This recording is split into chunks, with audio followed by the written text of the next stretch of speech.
आप देखिए पुलिस की सायरन के साथ, उत्तर प्रदेश पुलिस की सायरन के साथ बाकायदा उनके विदेश मंत्री को देवबंद के कैंपस में ले जाया जा रहा है। पुलिस की सायरन सुनिए।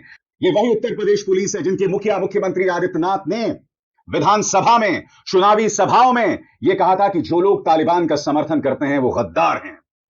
आज क्या गत हो गई है भाजपा की कि तालिबान के विदेश मंत्री को पूरे सम्मान के साथ देवबंद ले जाना पड़ रहा है। देखिए साहब, इस तरह से सायरन बज रहा है।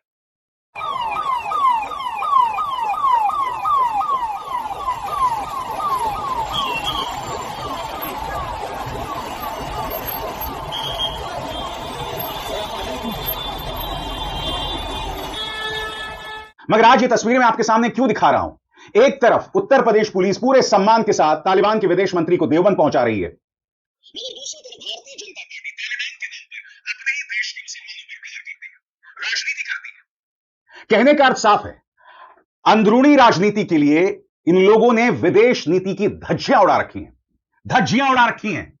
और फिर बाद में वो हिंदी में कहावत है, थूक कर चाटना, मैं ये नहीं कह रहा हूं यहां लागू होती है, मगर भारतीय जनता पार्टी वही करती है जिसको लेकर वो देश के अंदर राजनीति करती है, जिसको लेकर वो अपना नफरती प्रचार करती है। याद कीजिएगा तालिबान के बारे में मुख्यमंत्री आदित्यनाथ ने एक सभा में क्या कहा था, सुना जाए।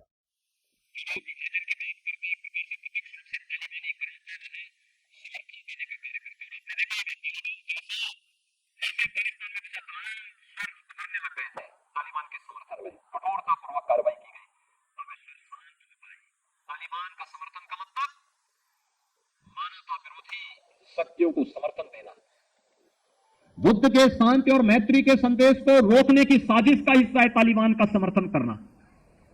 महिलाओं और बच्चों के विरोधी तालिबान के कृत्यों का समर्थन करने का मतलब महिलाओं और आधी आबादी का अपमान करना, बच्चों का अपमान करना। और बात यहां तक सीमित नहीं थी, विधानसभा के अंदर तालिबान के बारे में क्या कहा था। आज आपकी अपनी पुलिस मुख्यमंत्री आदित्यनाथ पूरे सम्मान के साथ उनके विदेश मंत्री को देवबंद पहुंचा रही है और आप खामोश हैं। मैं समझना चाहता हूं क्यों। अब आप सामने क्यों नहीं आ रहे मुख्यमंत्री आदित्यनाथ?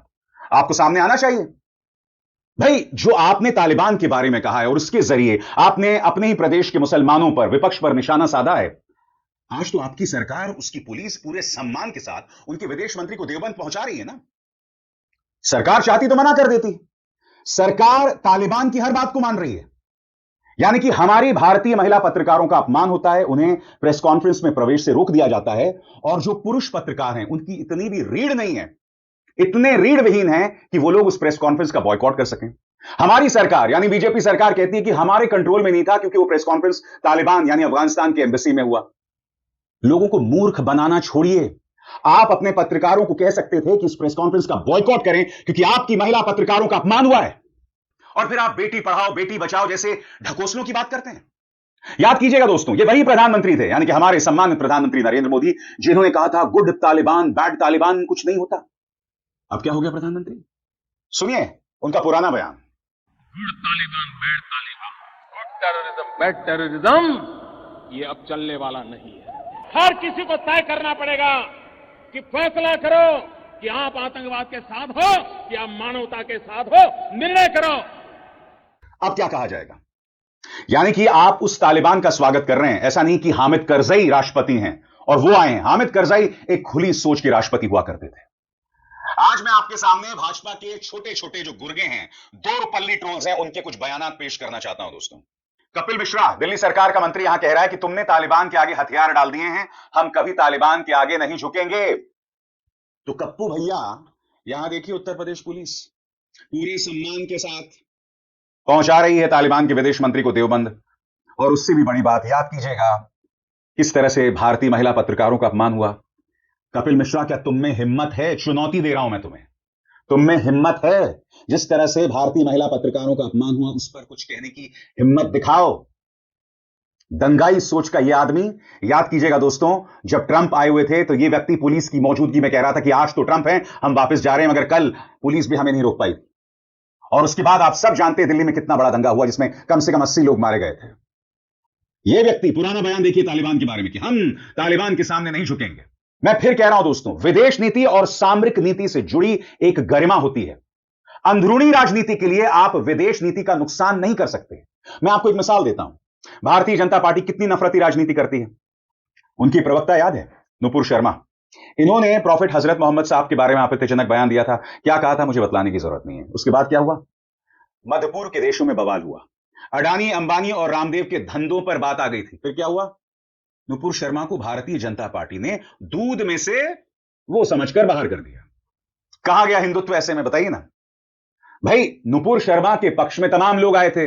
नुपुर शर्मा के बारे में कई लोगों को गालियां दी जा रही थी, मगर ये अंधभक्त ऐसे हैं कि इनमें इतनी भी हिम्मत नहीं है कि भाजपा से पूछ सके कि मध्यपूर्व का दबाव आया, 3 धन्ना सेठों के धंधों पर दबाव आया और तुमने नुपुर शर्मा को त्याग दिया।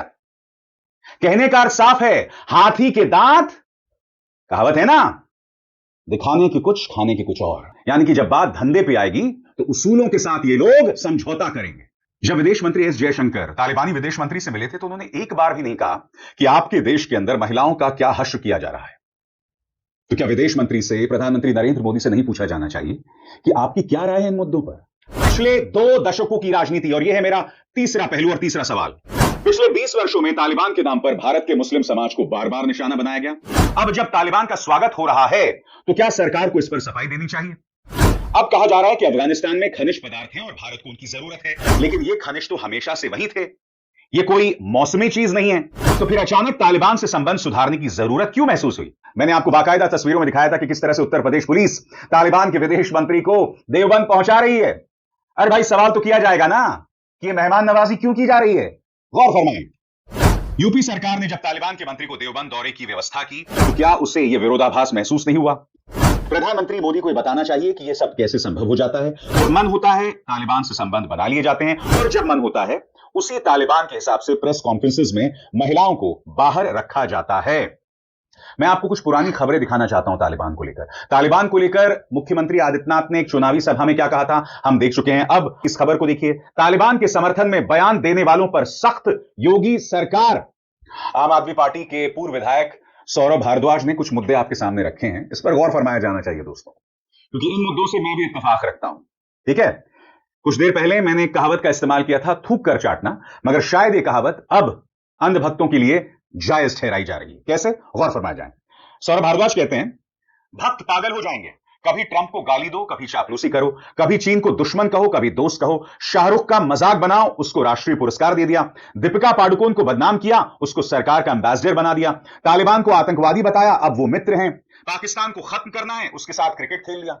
एक एक शब्द जो यहां सौरभ कह रहे हैं ना, वो वाजिब है। तालिबान के नाम पर जो भारतीय जनता पार्टी ने अफगानिस्तान को नहीं, अपने देश के नागरिकों को टारगेट किया है, और अब उसी को सम्मान दिया जा रहा है। सबसे बड़ी बात, उनकी हर गैर वाजिब बात को सपोर्ट किया जा रहा है, समर्थन दिया जा रहा है। अपने आसपास देखिए, भाजपा प्रचार तंत्र के जो चाटुकार हैं, वो आज की तारीख में तालिबान ने जिस तरह से महिला पत्रकारों के प्रवेश पर रोक लगाई, उसे जायज ठहरा रहे हैं। साहब, ये दिन आ गए इनके। इन चाटुकारों को हर गुजरते दिन के साथ थूक कर चाटना पड़ रहा है। क्या हो गया है तुम लोगों का?